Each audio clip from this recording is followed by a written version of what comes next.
A ekziston Perëndia? A ka të dhëna të mjaftueshme për të provuar ekzistencën e tij? Nëse me të vërtetë do të kishte Zot, a nuk do t'i jepte ai fund ligësisë dhe vuajtjeve në botë? Do t'i diskutojmë këtë pyetje me një nga filozofët më influencues të kohës sonë, Dr. William Lane Craig. Dr. Craig është profesor i filozofisë në Shkollën Teologjike të Talbot në Kaliforni. Ai ka kryer studimet universitare në Kolegjin Wheaton dhe studimet master në Trinity Evangelical Divinity School. Dr. Craig mori gradën shkencore doktor i filozofisë nga Universiteti i Birminghamit dhe titullin doktor i teologjisë nga Universiteti Minimum. Dr. Craig është autor ose redaktor i më shumë se 30 librave, përfshirë Argumenti kozmologjik i kalamit, Paranjohja hyjnore dhe liria njerëzore, Kozmologjia e ateizmit dhe shpërthimit të madh, dhe Perëndia, koha dhe përjetësia. Në vitin 2016, Dr. Craig u shpall si një prej 50 filozofëve më ndikues të kohës sonë nga The Best Schools. Le të ndjekim tani intervistën e Dr. Craig dhënë posaçërisht për audiencën shqiptare. Dr. Craig, I want to thank you for taking time to respond to some of the questions that Albanians have concerning the matters of faith. I want to start our conversation together discussing a little bit about the name of your ministry, Reasonable Faith. So these two words that you have put together, reason and faith, aren't they incompatible with each other? Generally, it seems that either one accepts something as true by faith because it is divinely received and believed as such, or one uses reasoning to arrive at the truth. Don't you see a contradiction here? I don't, Count, at all. The name comes from my book, Reasonable Faith, which was actually suggested by the publisher. This was the publisher's idea for a title of the book. And to be honest, at first, I didn't like it because I thought it was sort of boring. Reasonable faith, that doesn't sound very exciting or controversial. But as you point out, what I didn't realize is that in the minds of many people, this is very controversial to talk about reasonable faith. It sounds like a contradiction to some people. But I think that's because of a misunderstanding of the nature of faith. Faith, in the biblical sense, means trust or commitment to what you know to be true. And so on the basis of reason, we can know something to be true, and then we can put our trust or commitment in that thing on the basis of that conviction. So to give an example, several years ago, I had eye surgery. Now, before I would allow someone to cut on my eyes, we did research to make sure who was the top corneal surgeon in the United States. And it was only after that we were convinced that this was the top surgeon that I then put my trust in him and allowed him to do something so radical as cut open my eyes. And that would be an illustration of a reasonable faith. My trust in that doctor was a reasonable thing to do. Mm-hmm. Now, how does this relate to faith in God, then?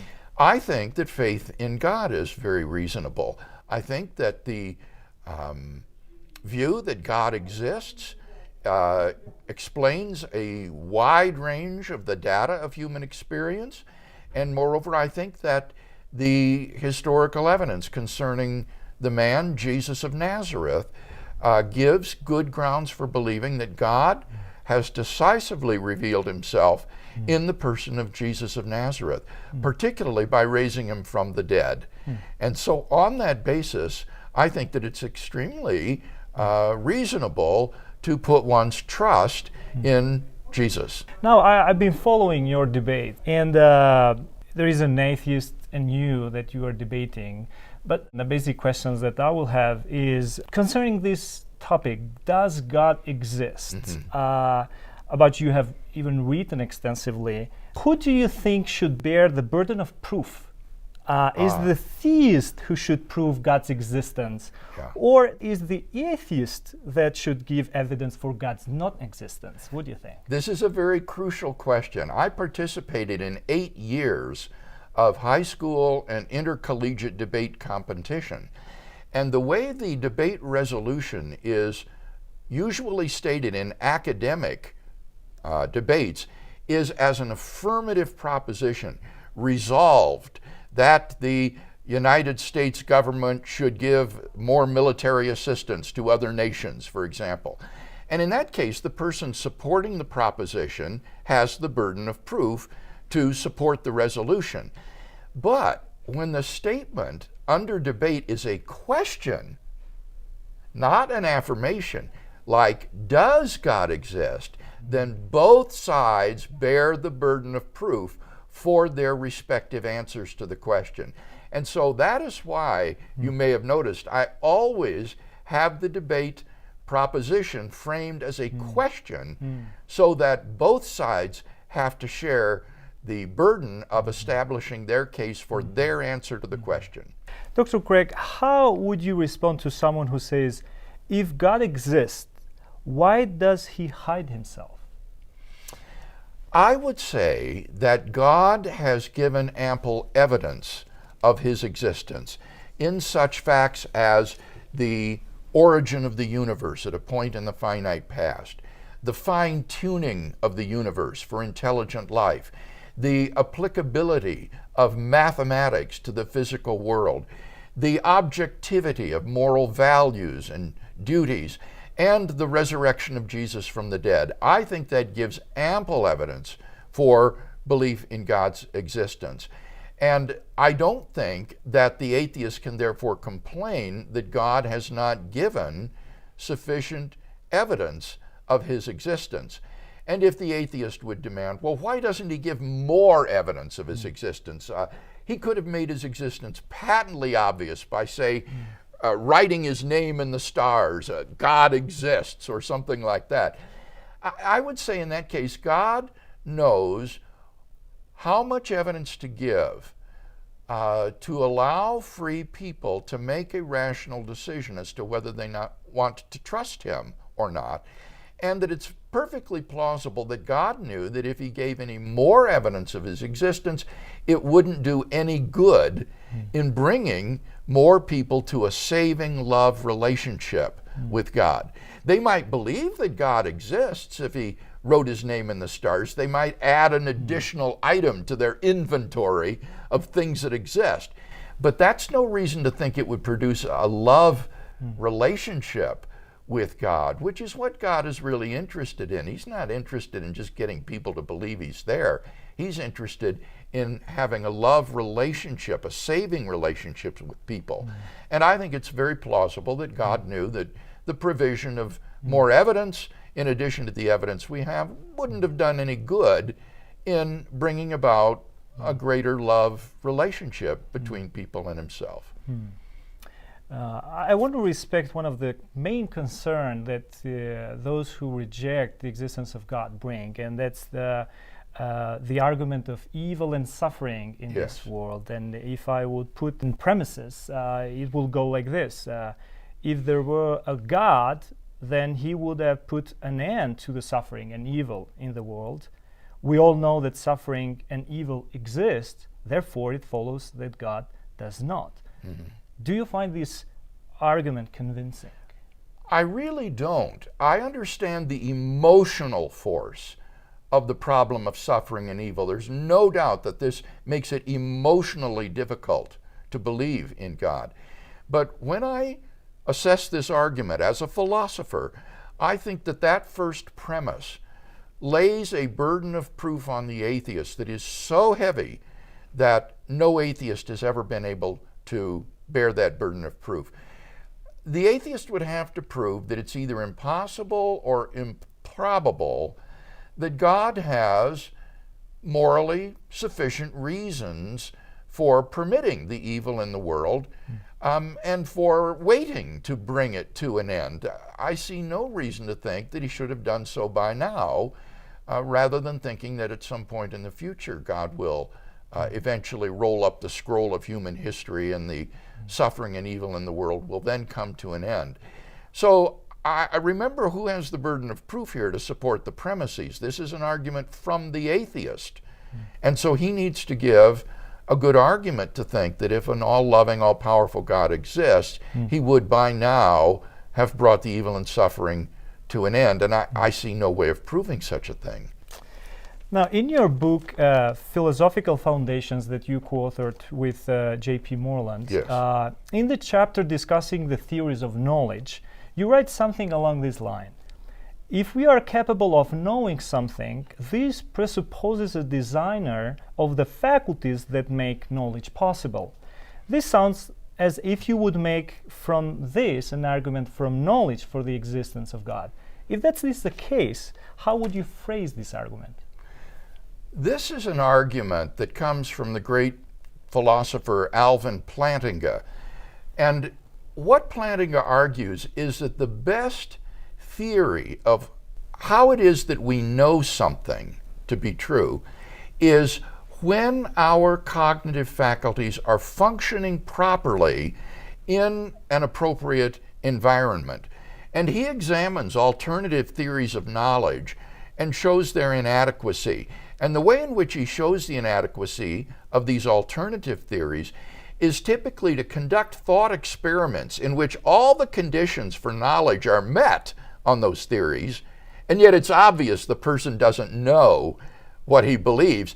And the reason he doesn't is because his cognitive faculties are malfunctioning.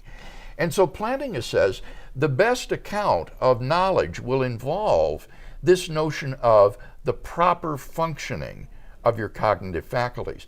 But then you see this puts the atheist in a real awkward situation, because what account can a naturalist give of proper functioning?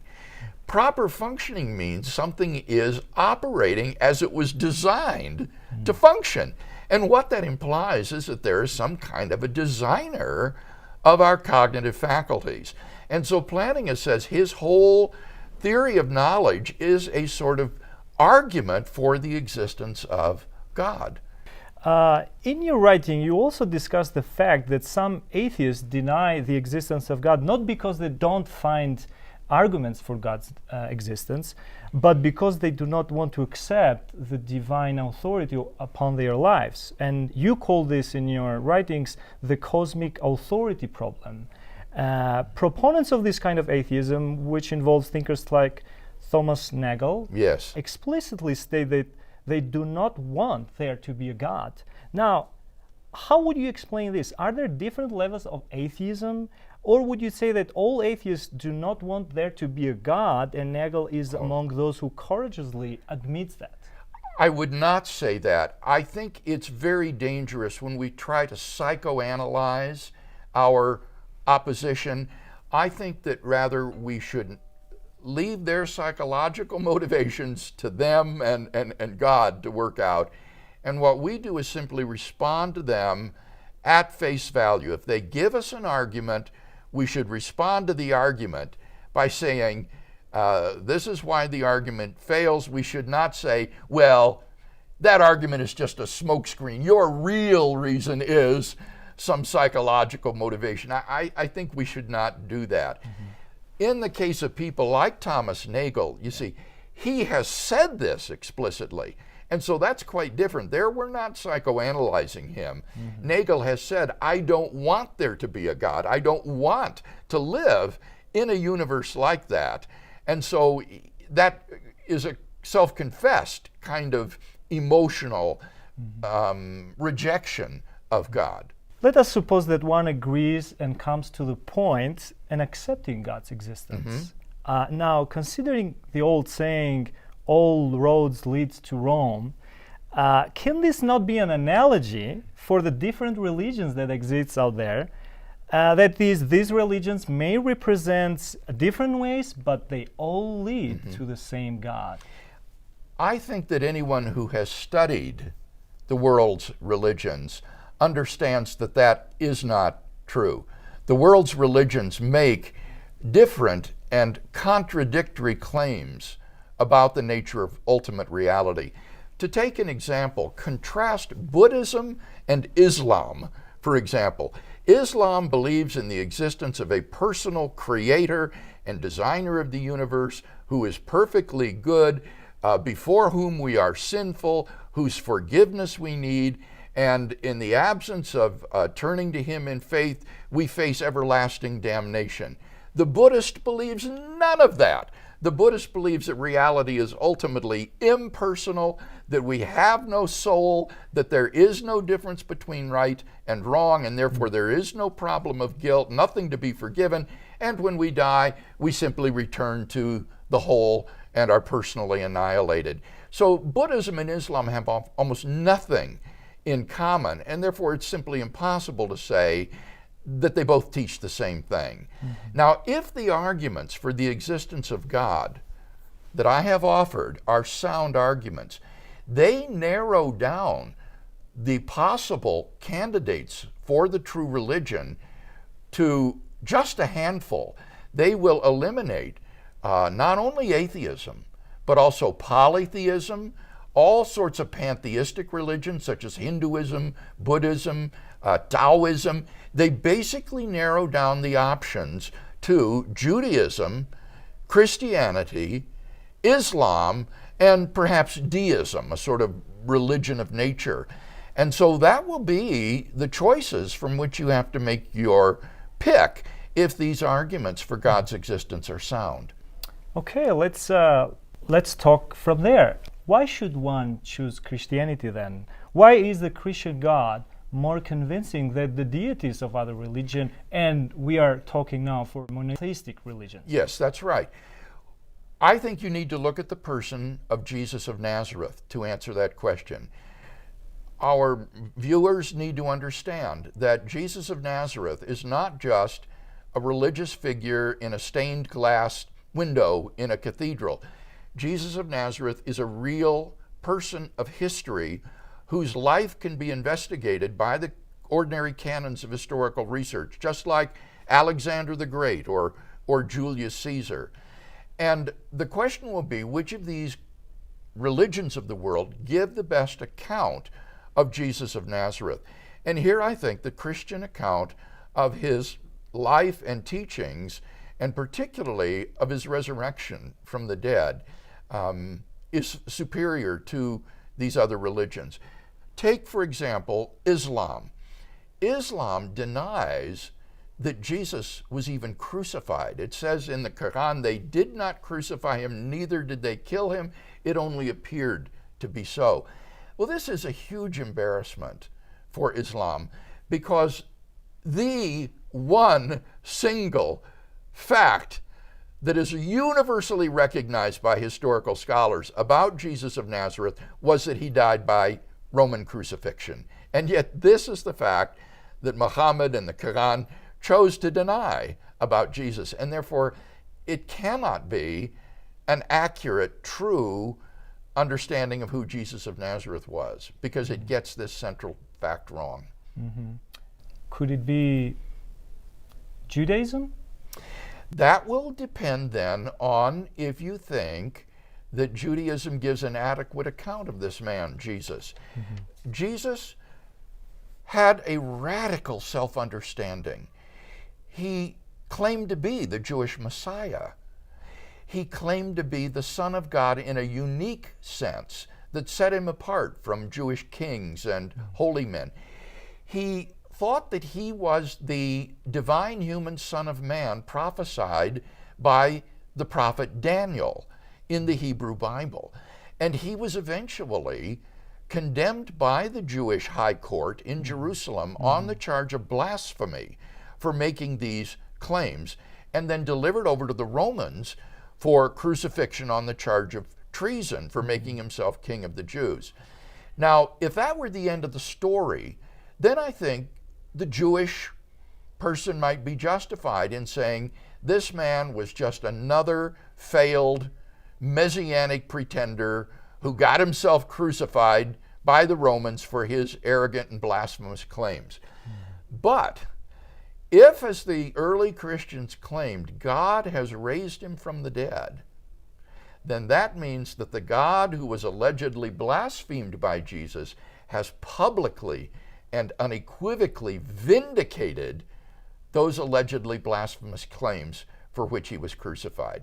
And so the key question here will be, what happened to Jesus after his crucifixion. And very quickly, the majority of historians who've explored this question agree on three facts. Number one, that the tomb in which Jesus was buried was found empty by a group of his women followers on the Sunday morning after his crucifixion on Friday. Secondly, that thereafter various individuals and groups of people experienced appearances of Jesus alive from the dead. And thirdly, that the original disciples suddenly and sincerely came to believe that God had raised Jesus from the dead despite having every predisposition to the contrary. Now, those are the facts. The only question is, how do you best explain them? And I cannot think of any better explanation of these facts than the one that the disciples themselves gave, that God raised Jesus from the dead. And for that reason, I think the Bible-believing Jew should say, he was the Messiah after all, and I'm going to follow him and make him my Lord. One of the objections that I've experienced in my ministry in Albania is that despite Jesus' redemptive work on the cross, it seems that not all people will be saved, and some of them will end up separated by his presence. So why can't an all-powerful God forgive all people? God could extend forgiveness freely to all people, but that forgiveness has to be received in order for reconciliation to occur. And so long as people have free will, God cannot coerce them to accept his pardon of their sins. So in one sense, I don't think God sends anybody to hell. He stands with open arms, ready to forgive and reconcile.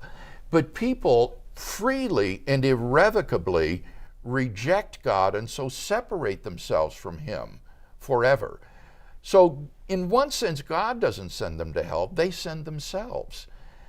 So I would say that God does freely forgive all persons.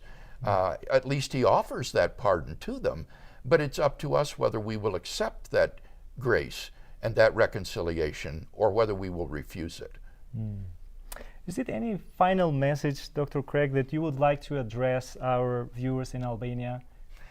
Well, I think that Albania has suffered enormously for many, many decades under the tyranny of Soviet Marxism.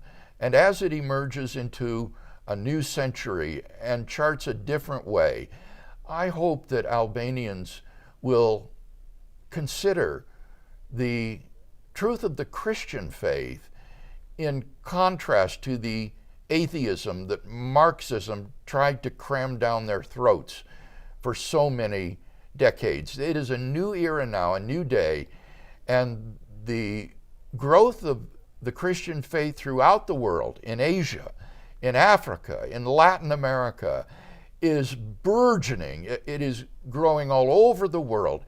And I think it would be wonderful if Albanians were to consider afresh the claims of Jesus Christ and to turn to him for finding reconciliation and fellowship with God. It has been my delight to discuss with you, Dr. Craig. Thank you so much for your time and your thoughts in this The question. pleasure has been all mine. God bless. Thank you.